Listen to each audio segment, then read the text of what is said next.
Good morning, citizens of America. This is the U.S. Citizen Journal, Daily Brief for May 28, 2025 AD. I'm here to bring you the latest news from around the world. Let's dive into today's top stories. Musk on tax, bureaucracy, Starship fails re-entry, tax bill aids, rent Algos, Western groundwater loss, accelerates, U.S.-SK alliance, cracks. 1. Musk criticizes Trump tax bill, federal bureaucracy. Worse than I realized. Elon Musk has strongly criticized Donald Trump's showpiece tax bill, claiming it undermines the work done by his government cost-cutting team, in comments that are likely to widen the rift between the billionaire and the president he bankrolled last year. In a preview of an interview with CBS Sunday Morning released late on Tuesday, the Tesla chief executive, who until recently led the so-called Department of Government Efficiency, or DOGE, said he was disappointed to see the massive spending bill, which increases the budget deficit and undermines the work that the DOGE team is doing. The U.S. House of Representatives last week passed the bill by a single vote, paving the way for the first big legislative success of Trump's second term. It will now be put to a vote in the Senate. The president, who had to browbeat several Republican holdouts in Congress into voting for what he dubbed the Big Beautiful Bill, called it arguably the most significant piece of legislation that will ever be signed in the history of our country. FTB Starbase, Tex. Elon Musk, returning to SpaceX on Tuesday for a test flight of his Starship spacecraft, said in an interview that slashing the size of federal government proved far tougher than he expected, and lamented the intense criticism leveled at the U.S. DOGE service, which he led. The federal bureaucracy situation is much worse than I realized, he said. I thought there were problems, but it sure is an uphill battle trying to improve things in D.C., to say the least. He said repercussions over DOGE cuts had been severe. DOGE is just becoming the whipping boy for everything, he said. So, like something bad would happen anywhere, and we would get blamed for it even if we had nothing to do with it. He expressed dismay over the reputational hit his companies took. People were burning Teslas. Why would you do that? That's really uncool. Washington Post. 2. Starship reaches space, but fails on re-entry. The latest flight of SpaceX's Starship, the largest and most powerful rocket ever built, got all the way up to space, but not all the way back down to Earth.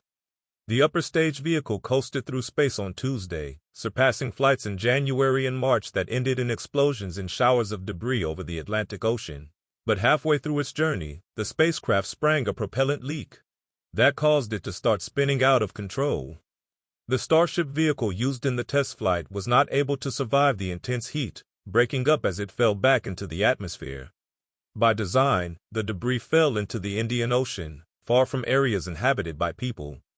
That suggests SpaceX engineers still have much work to do with Starship, especially the upper stage vehicle, before the spacecraft can be reused frequently, a necessity for fulfilling the vision of Elon Musk, who founded the company in order to send people to Mars one day.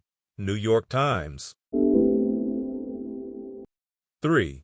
House tax bill throws lifeline to rent setting. Algorithm firm RealPage. Data company RealPage is confronted with state and local efforts to ban its algorithmic pricing system for landlords in the rental apartment market. Now, a provision buried in House Republicans' mega tax bill is throwing the company a lifeline. The bill that the House passed last week would prevent state and local governments from regulating artificial intelligence and automated decision systems for 10 years. That decade-long moratorium faces an uphill battle in the Senate. And the bill would do little to halt class action lawsuits that allege RealPage violated antitrust and consumer protection laws. But if the House tax bill becomes law, it would provide RealPage with significant legal relief. The provision would effectively muzzle some of the dozens of local and statewide efforts to outlaw algorithmic pricing systems, including RealPage. Wall Street Journal. 4. West's groundwater loss, worse than previously thought, accelerating, study finds.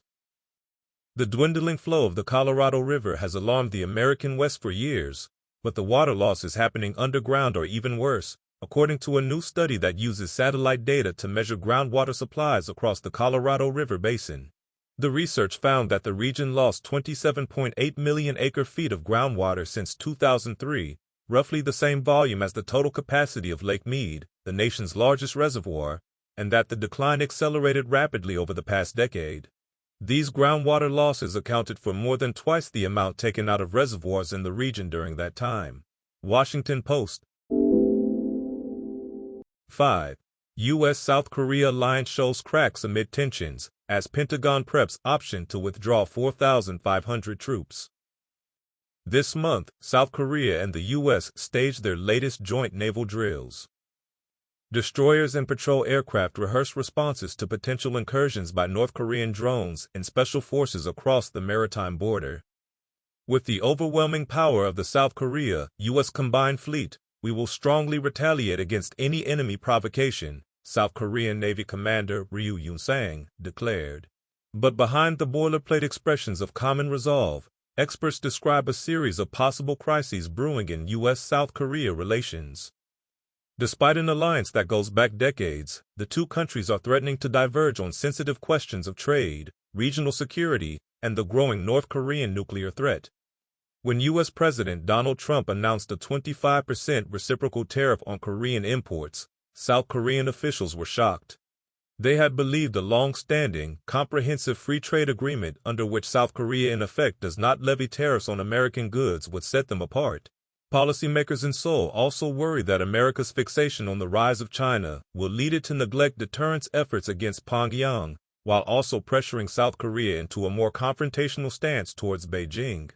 While many of these fears reflect long-standing tensions, they have been exacerbated by the return to power of Trump, whose repeated declarations of admiration for North Korean dictator Kim Jong-un stand in contrast with his often contemptuous attitude towards the South.